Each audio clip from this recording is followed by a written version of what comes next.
Ce mercredi 5 décembre 2018, aux alentours de 19h16 heure française, une Falcon 9 s'élance de son pas de tir de Cap Canaveral en Floride.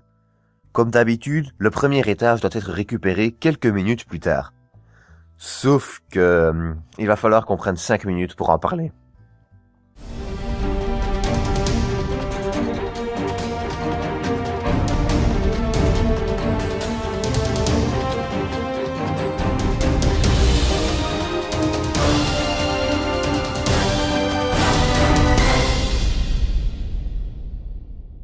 C'était un vol parfaitement normal. La Falcon 9 Block 5 ainsi que le cargo Dragon ont décollé sans encombre de Cap Canaveral en Floride pour la mission CRS-16.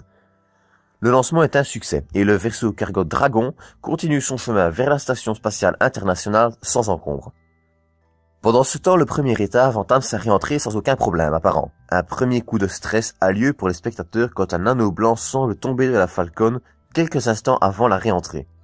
Cependant, d'après SpaceX, il ne s'agit ici que d'un simple morceau de glace, rien d'anormal, et je tiens à préciser qu'à l'heure où j'écris ceci, il n'y a aucun lien apparent avec l'incident. C'est quand le premier étage entre dans les couches plus épaisses de l'atmosphère que les choses se gâtent. En quelques secondes, la Falcon se met à tourner sur elle-même de façon très violente et finit sa course dans l'eau au lieu de la zone d'atterrissage prévue. Tout d'abord, sachez que le fait que la Falcon ait atterri dans l'eau est normal. C'est une sécurité.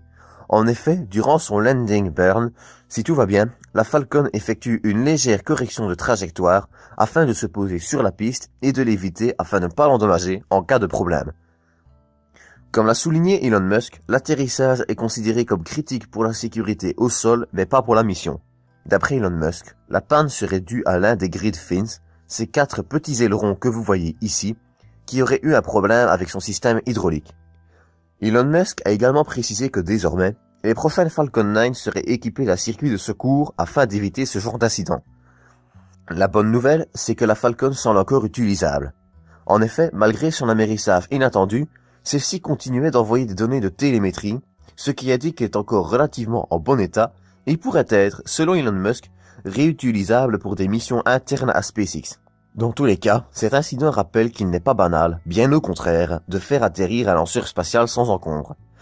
Je tiens cependant à souligner la qualité du travail de SpaceX sur le système d'atterrissage des Falcon 9 qui, malgré des conditions extrêmes, comme vous pouvez le voir sur ces images, a réussi à faire atterrir la Falcon 9 relativement droite, doucement et sans dommages majeurs.